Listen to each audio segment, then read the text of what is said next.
The Next Generation Rotorcraft Capability Initiative is one of the world's largest rotary wing development plans alongside FLRAA.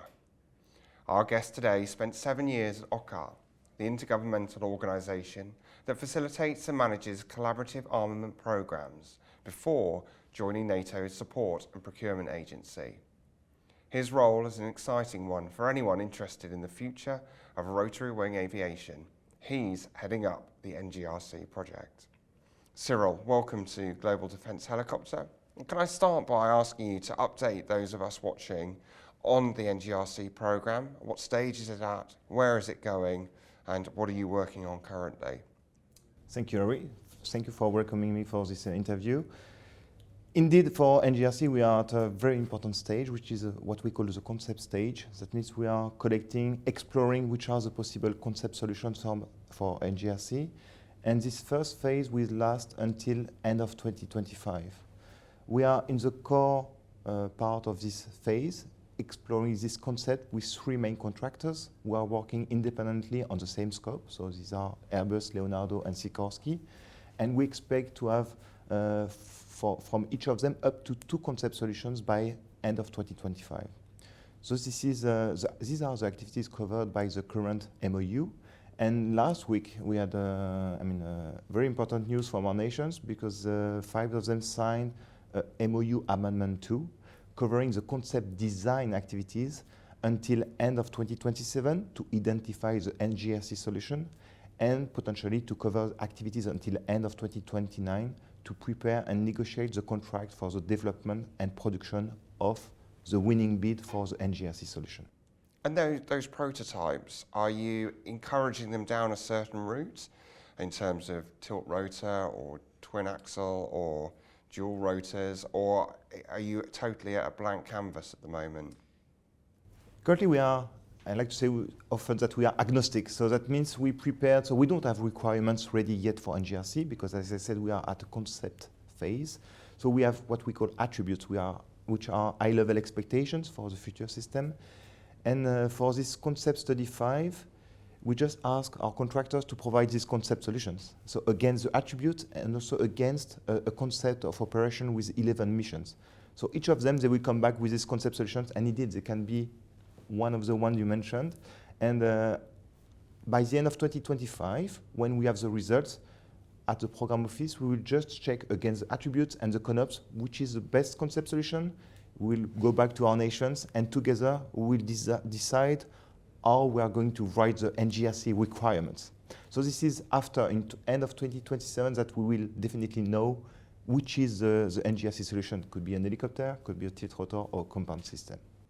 And we're seeing in some of the other programs that speed, lift capacity, range are some of the key considerations going into the concept phase.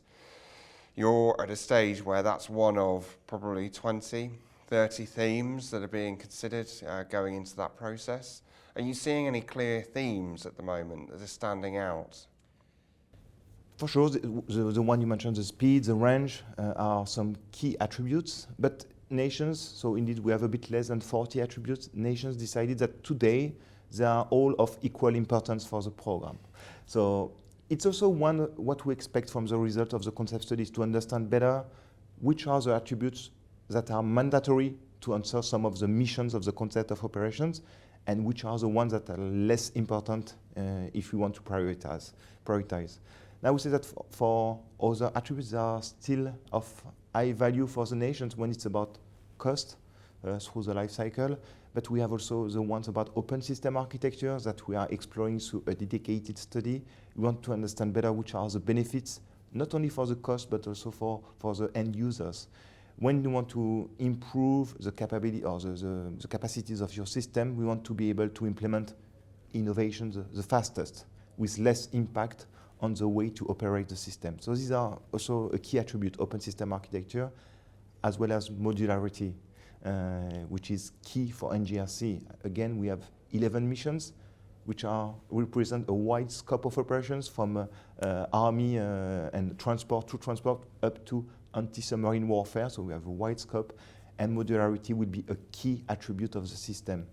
And maybe another one is about survivability, to understand better which are the requirements from each nation to harmonize this in order, again, to answer the best through NGRC. The work you're doing, is it independent of the work that the US have already done with Future Vertical Lift? Or has there been some interaction between you and their teams? So the current work we are doing for NGRC is independent, yes.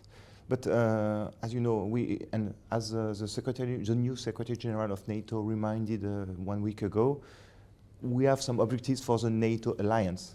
And we want to ensure that all the NATO members have the capacity to answer the future threats. And for sure, we are discussing with our colleagues from the US. So I still communicate with them. We share some lessons learned and feedback, but the requirements, they are still independent. So we consider the lessons learned, we communicate with them, we interact with them, because in the end, what we want to ensure is that we can interoperate with them in the future. So there's still this input that we want to be able to interoperate together. But I would say that, yes, the two programs are independent. They are independent because it's quite an interesting balance of maintaining that separation so that you do have some genuine innovative thoughts, but also about avoiding duplication of effort, right? You don't want to be researching things that they've researched already or have answers to that could save you time in the program. No, thank you for this comment, because I also like to remind that for our current concept studies, so they were open to a competition. So we run what we call a best value competition, where we define a weight for the price and the performance, and we put 80% of the price, or the performance, sorry. And indeed, these competitions, they were open to all NATO nations' industries. That means, I can see, for example, for study 1, it was awarded to our colleagues from GE Aerospace. So the US, they are not part of NGRC, but we still awarded to a US company because they were the best for this competition. Same for study 3, we awarded to Lockheed Martin. And finally for study 5, we awarded to Airbus, Leonardo, and Sikorsky, 3 independent studies. So we can see that we have innovations coming not only from European industry, but also from our colleagues from the US. So it's very beneficial for the program, yes. How many countries are looking at the NGRC as a potential solution? And are you looking for more partners over the future? Or do you see them falling by the wayside as they perhaps find other options? I would say that, as I said, we started at 7 nations. Now, last week, the MOU Amendment 2 was signed by 5 nations first. So our colleagues from Canada, they will join earlier 2025 for administrative reasons. They will sign a bit later.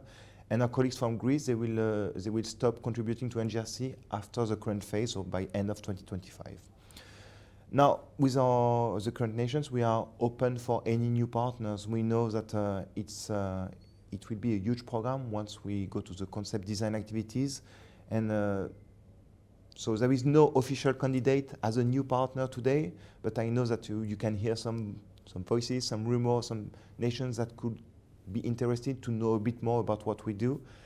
And I also like to say that we were doing this study 5, so we still need to get the result so we can express and present which are the possible concept solutions. And again, when we go through the concept design, I'm sure that we will have an opportunity for new partners. And the current nations, NGRC nations, they are open to have more partners contributing, because we consider that one of the strengths of NGRC could be that thanks to this modularity and this wide scope of missions, it could be interesting for many NATO nations to be part of this, with a very positive impact on interoperability for the future threats.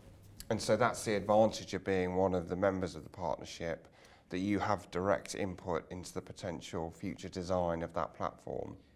I would say yes, you have the inputs, and it's also a strategic decision from a partner. But when we go for the concept design activities, and this is a time where we are going to write with the nations the requirements for NGRC, and this is where you can influence the future design of the NGRC solution. So it's a greater chance for these nations, if they participate at early stage, to influence and to shape what will be NGRC, than if you join later. For example, if you join once we identify in 2027 the NGRC solution, I would say you're more of a passenger. Yeah, you're more a passenger. So that's what I sometimes, when there is a nation with interest, indeed, I think that if you want to shape it, to influence it, better sooner than later. Well, Cyril, I wish you the very best of luck, and yeah, I look forward to an update in a few months to see how the next phase is going. Thank you, Harry.